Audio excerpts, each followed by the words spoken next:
Chapter 15. Corran Horn felt miserable. The cover story prepared for his entry into Coruscant called for him to be swathed in multiple layers of cloth, most of it oppressively heavy and hot, forming the purple and red robes he wore. The collar on the shirt he wore closest to his skin had been starched and pressed until its edge felt like a razor, especially where it pressed up against his larynx. A big, old, rounded cylinder hat crowned him, while the skirts of the outermost robe dragged on the deck of the Jewel of Churba's exclusive ultra deck. He kept his hands hidden in the sleeves of the robe, as he had been instructed a good Kuwadi Telboon would do. The goal of the clothing was to render him all but genderless, and were he traveling on Kuat with Erisi, he would be considered all but invisible by the upper crust of society. On Jewel, he had been a curiosity, and the combined object of envy and pity. Erisi's appearance had been the source of envy for every male in ultra class. She wore tight blue leggings beneath a loose blue blouse flecked with scintillating points of light that flashed gold and silver. A belt gathered the blouse at her waist, which was just as well, because it had no fasteners and lay open from throat to tails. Thus, though she was fully clothed, anyone with enough intelligence to outwit a Kowakian monkey lizard could imagine what Erisi looked like naked, and the idea of having to share a cabin with her doubtless seemed wonderful to plenty of men. Pity came when people saw how she treated him. Erisi berated him mercilessly. On those occasions she chose to acknowledge his presence consciously. Most of the time he trailed respectfully after her, paying for things she bought, carrying things she wanted carried, picking up after her, and apologizing graciously in her wake. While her conduct was far from graceless, she appeared to draw strength from the cruelty she inflicted upon him. Theirs appeared to be a symbiotic relationship where Corran endured abuse in return for sexual favors. In the final analysis, despite Erisi's beauty, no one thought it was an even bargain. Erisi tapped her foot impatiently as a stocky female customs official wandered along from the previous docking foyer to where they waited. Erisi folded her arms and gave the woman a withering stare. At first the official hesitated, then she smiled slowly. The expression on her face all but broadcast her thoughts to Corran. She's remembered she has the power here, at this moment, and will make Erisi pay for her disrespect. The official glanced at her datapad. Rhys Derrick? Erisi nodded coldly. I have a travel file with the appropriate visas for you, but not for him. He is Darsk Ristel. Erisi waved her left hand dismissively. He is there. I only show one passenger. Erisi reached out with one finger and punched a button on the woman's datapad. There. Baggage. A scowl settled over the official's face. State the purpose of your visit to Imperial Center. It is a private matter. An oily smile spilled over the scowl. That is insufficient for our records. Erisi glanced at Corran, then she produced a razor-edged smile that slashed into the official's confidence.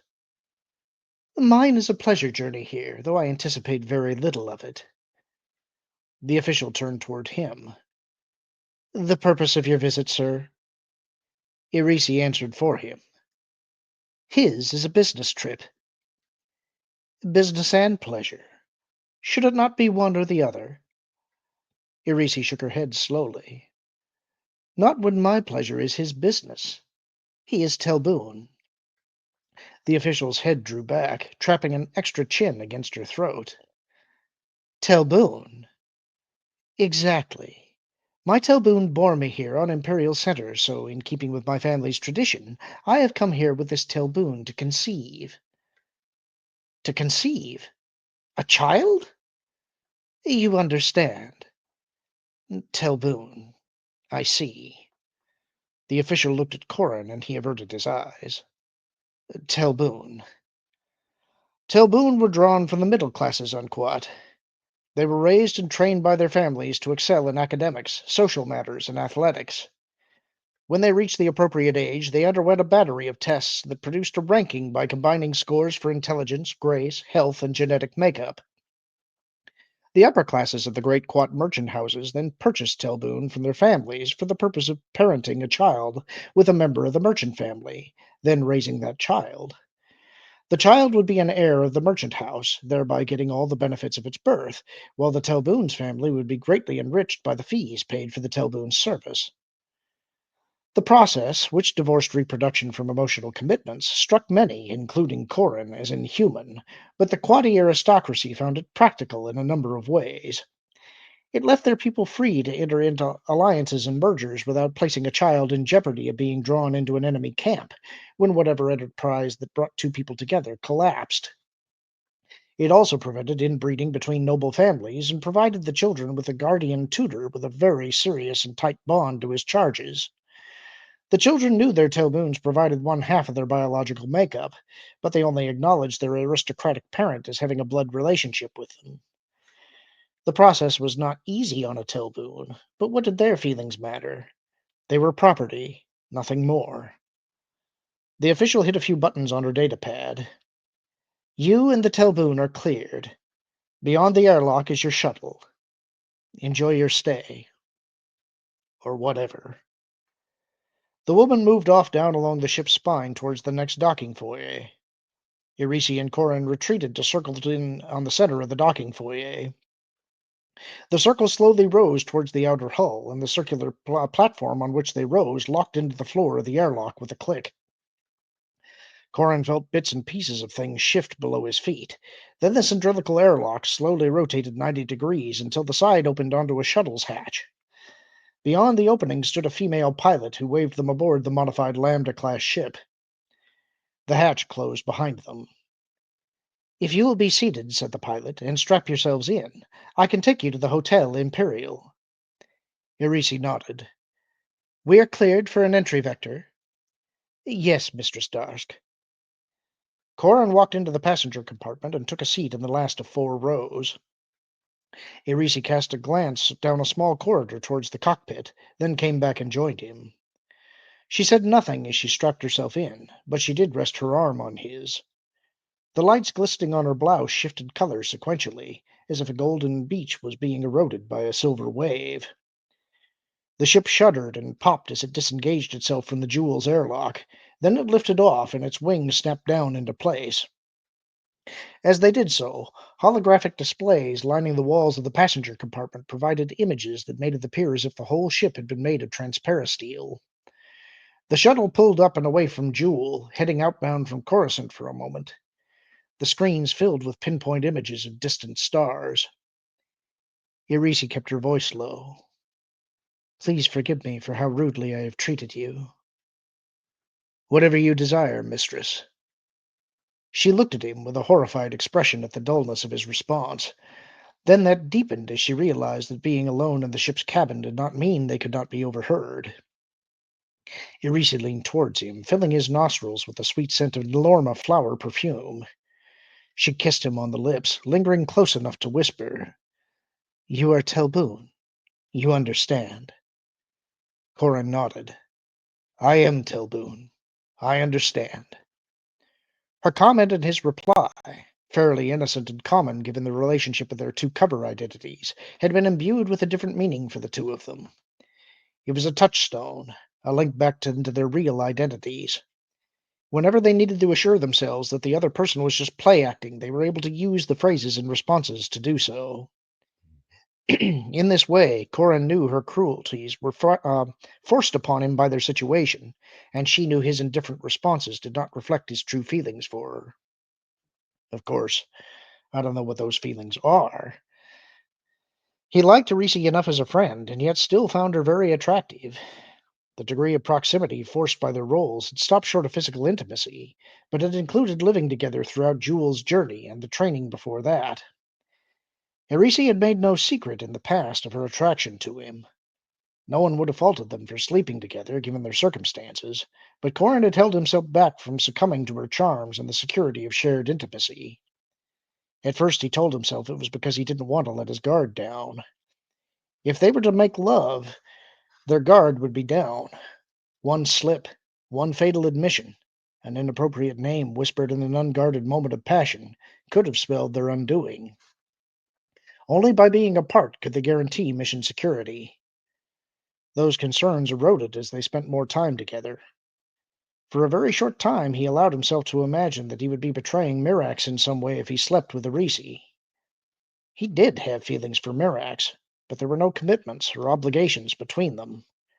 For all he knew, she had a lover stashed away in every starport across the galaxy. He doubted it, and was surprised at the spark of jealousy ignited at the thought, and if she did, it was no business of his. They were both adults, and if they did eventually enter into a relationship, what had gone before would have to be dealt with as something that happened before. His ultimate resistance stemmed from two things that fed back and forth and into each other. The first surprised him when he discovered it, but he couldn't deny it. He thought of Arisi as being well and truly outside his social class, inescapably so.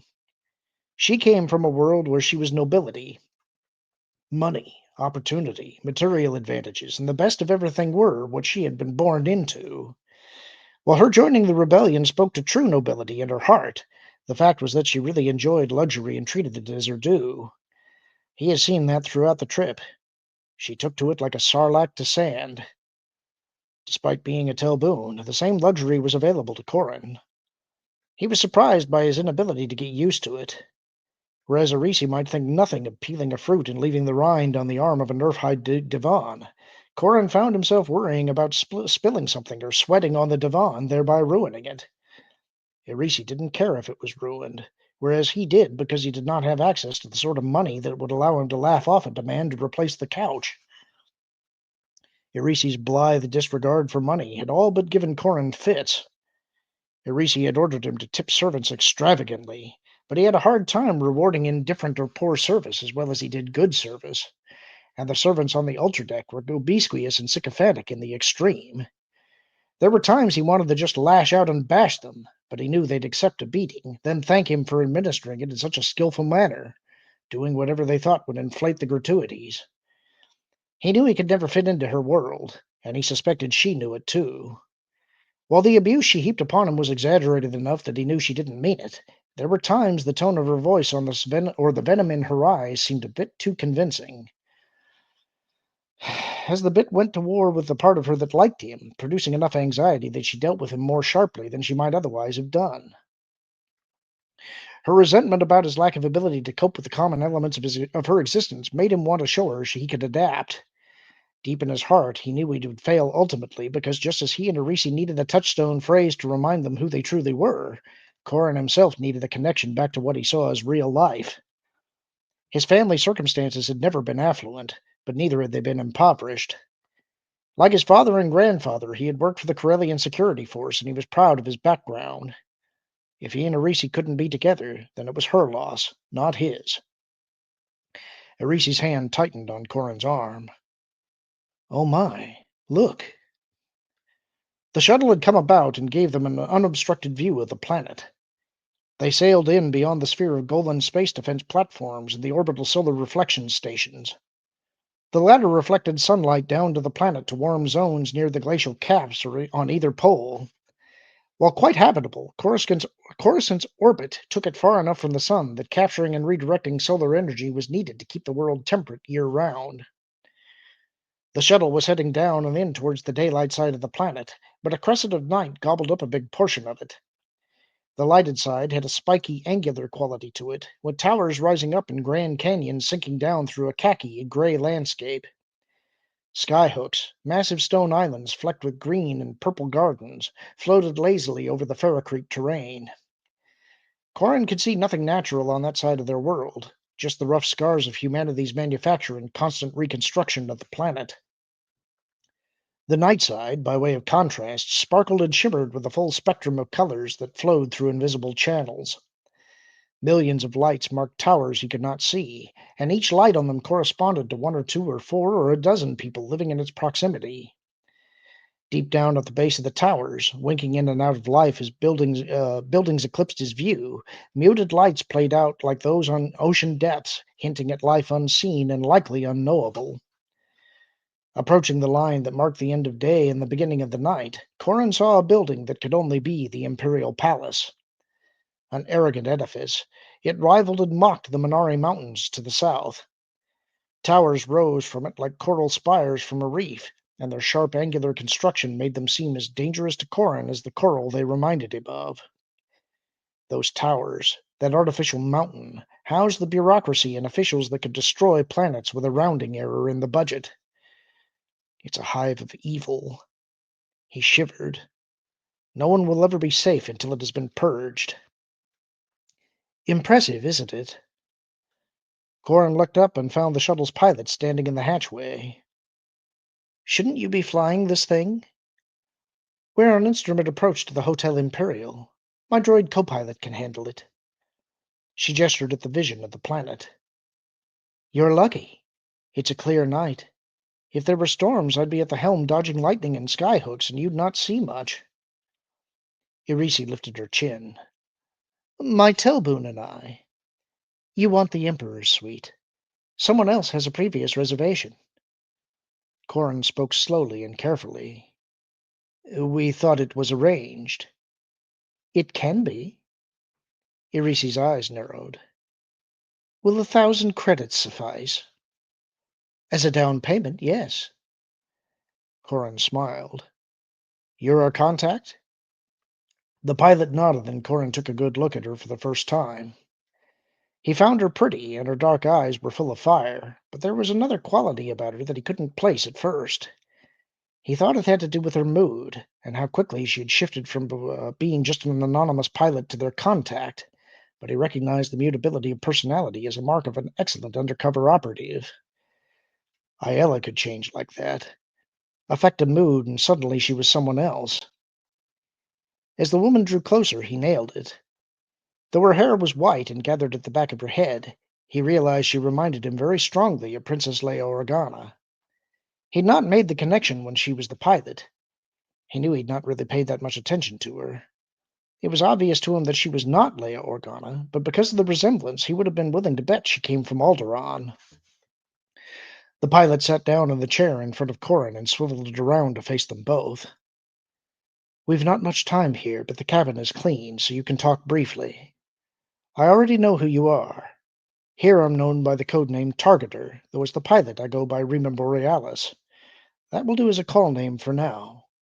We'll get you into the hotel and book you into a suite, but you'll live out of other rooms that we have secured for you.